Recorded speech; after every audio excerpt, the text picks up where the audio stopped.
Hello friends, welcome to my YouTube channel Ashish instrumentation.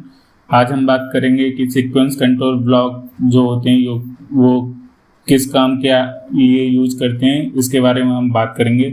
ये सिर्फ Yokogawa DCS के बारे में है कि उसमें कैसे प्रोग्रामिंग करते हैं, तो सिर्फ जो योकोगावा डीसीएस है उसी के बारे में अभी। तो what is a sequence control block?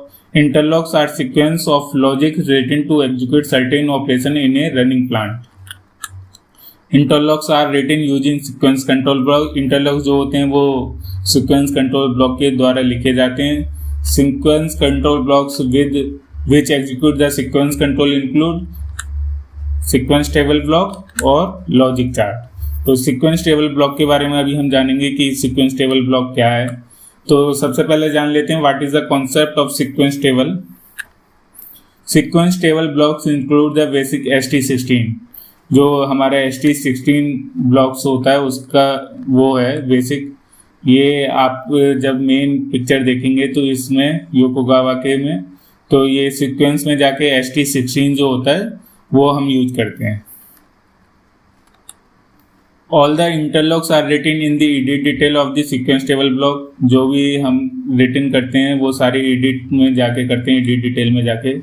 Sequence table block is a decision table type function block. जो सीक्वेंस टेबल ब्लॉक है वो एक decision table type function block है that describe the relationship between input signal and output signal in a y/n yes और no function. मतलब ये जो relationship होती है इनपुट सिग्नल और आउटपुट सिग्नल में वो y और n के थ्रू रिप्रेजेंट करते हैं। By making sequence connection with other function block, they control the monitoring of a process and phase step sequence। तो अभी सीक्वेंस टेबल एलिमेंट्स क्या क्या होते हैं वो हम देख लेते हैं। अभी मैं एक आपको बाद में पिक्चर दिखाऊंगा, उसमें आपको सारी चीजें दिखाऊंगा। पहले हम जान लेते हैं सीक्वेंस टेबल एलिमेंट के। Enter the element symbol and data item into the tag name. Data item column as the input connection information, then enter the condition specification in the data column। ये दोनों चीजें हम बताएंगे कहाँ पे क्या डालते हैं। ये कंडीशनल सिग्नल के बारे में था। एक्शन सिग्नल क्या होता है? एक्शन सिग्नल जो होता है enter the element symbol and data item into the tag name and data item column as the input connection information, then the enter the action specification in the data column. मतलब जो action होगा उस condition से वो उसका tag का name डालना है और डाटा आइटम डालना है। Rule number up to 32 rules पर ब्लॉक में बी यूज। मतलब हम 32 रूल्स बना सकते हैं एक ब्लॉक के लिए। The output is based on each rule condition and condition testing result. जो हमारा आउटपुट होता है वो ईच रूल कंडीशन पे रहता है। Condition rule describe the y or n, y for true and n for false pattern to condition rule. If the testing result of condition signal corresponding with the yn pattern, then the condition of the rule is satisfied। Action rule भी y और n के reference में रहता है। तो perform manipulated output according to the yn pattern of the action rule for the rule number whose condition is satisfied। ये इस तरह से सीक्वेंस टेबल होती है ST16 की। तो ये हमारे रूल नंबर हैं 1 से ये लेके 32 तक रहते हैं। ये हमारी कंडीशन सिग्नल है। मान लीजिए कोई एक स्विच है, स्विच 01 PB। अगर ये ऑन होगा तो ये Y हो जाएगा। Y अगर ये अब इसमें जो योकोगावा में रहता है वो Y 2 कलर में रहता है, एक सियान कलर एंड एक रेड कलर। रेड का मतलब वो कंडीशन अभी हेल्थी है और सियान मतलब अभी वो कंडीशन हेल्थी नहीं है। ये कंडीशन रूल हो गई। अब क्या होगा जब ये ऑन होगा तो स्विच 02 PB ये लो दिखाना है, ये एक्शन सिग्नल हो गया इसका। तो और ये Y ये इसके कॉरस्पॉन्डिंग ये वाला सिग्नल करना है और इसका ये स्विच 02 PB ये लो रहेगा। तो ये हमारा एक्शन रूल है, ये हमारा एक्शन सिग्नल है। और ये इसमें जो एग्जीक्यूट होता है वो Y सियान में रहता है। तो ये इस तरह से ये सीक्वेंस टेबल रहती है हमारी। A simple logic is shown here where the condition written under C01 is satisfied, the action under the same column is executed। In the example shown, whenever switch D1 turns on, switch D01 also turns on, the sequence table executes the logic by scanning the rows or column। When a condition rule is satisfied, all the action written under the rule of column is executed। जैसे ये मैंने बताया था, ये मान लीजिए कोई signal है, ये जैसे ही ऑन होगा ये ओके हुआ, जब ये सिग्नल सेटिस्फाइड होगी तो ये मेरा ये एग्जीक्यूटेड हो जाएगा कि ये लो दिखाने लगेगा। तो ये हमारा इस तरह से हम लॉजिक बनाते हैं किसी भी टेबल में। अभी हम देखेंगे कि एंड लॉजिक कैसे बनता है सीक्वेंस टेबल में। The basic logical circuit of and can be written in the sequence table as shown in the image. Here when both the condition mentioned in condition signal are satisfied, the action signal would be executed। And logic में यही होता है कि हमारी जब दोनों condition satisfied होती हैं तब आउटपुट निकलता है। अब देखिए, ये मान लीजिए मैंने दो स्विच ले रखे हैं, di1.pv और di2.pv, ये ऑन है। अगर ये मेरे दोनों ऑन होंगे, वाई मतलब हो जाएंगे, यस कंडीशन को एक्सेप्ट कर लेंगे, तो फिर ये मेरा आउटपुट निकलेगा।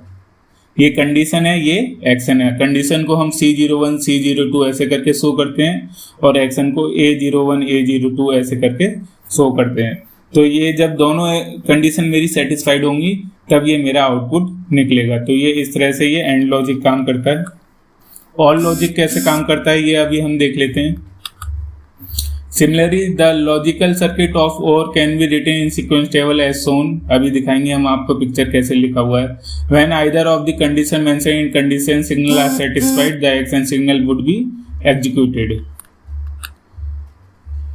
ये मान लीजिए ये मेरा है। अब इसमें से कोई भी एक कंडीशन मेरी ट्रू होगी तो ये मेरा ट्रू हो जाएगा। तो ये इस तरह से ये ऑल लॉजिक यूज होता है। तो ये इस तरह से ऑल लॉजिक का हो गया। अभी मोड स्टेटस चेंज कैसे यूज करते हैं वो हम बताएंगे आपको कि मोड स्टेटस चेंज करने के लिए कैसे सीक्वेंस लिखी जाती है। The mode of A controller can also be change through logic. हम कंट्रोलर का मोड जो है हम लॉजिक के थ्रू चेंज कर सकते हैं। Consider the case where mode of controller has to be change whenever a high alarm occurs. मान लीजिए आप एक इमेजिन कर लीजिए कि जब हाई अलार्म आएगा तब हमें कंट्रोलर का मोड चेंज करना है। तो जो सिंटैक्स लिखा जाएगा वो लिखा जाएगा tag name dot alarm dot जो भी हमको चाहिए, और उसके बाद the syntax for mode change जो टैग नेम है और डॉट मोड डॉट कौन सा मोड हमें चाहिए। तो इस तरह से ये हम लिखते हैं प्रोग्रामिंग में। अभी मैं आपको इसकी पिक्चर दिखाता हूँ कैसे। देखिए जैसे ये है LC001 डॉट अलार्म, मतलब जब LC001 का अलार्म आएगा, कौन सा अलार्म आएगा ये लिखा हुआ है हाई। ये हाई जब एग्जीक्यूट होगा तब ये मेरा LC001 डॉट मोड, मतलब LC001 जो है कंट्रोलर वो मेरा किस मोड में चला जाएगा, मैनुअल मोड में। तो ये इस तरह से हम मोड भी चेंज कर सकते हैं किसी भी सीक्वेंस टेबल के थ्रू। तो ये हमारा मोड का हो गया। अभी हम बात करेंगे कि कोई भी एक अलार्म आया तो उसके हमें अनाउंसिएटर पे भी चाहिए और प्रिंटर के लिए भी चाहिए। तो उसके लिए हम कैसे मैसेज प्रोवाइड कराते हैं। Annunciator message, operator guide message and print out message are user defined message that can be activated through sequence table.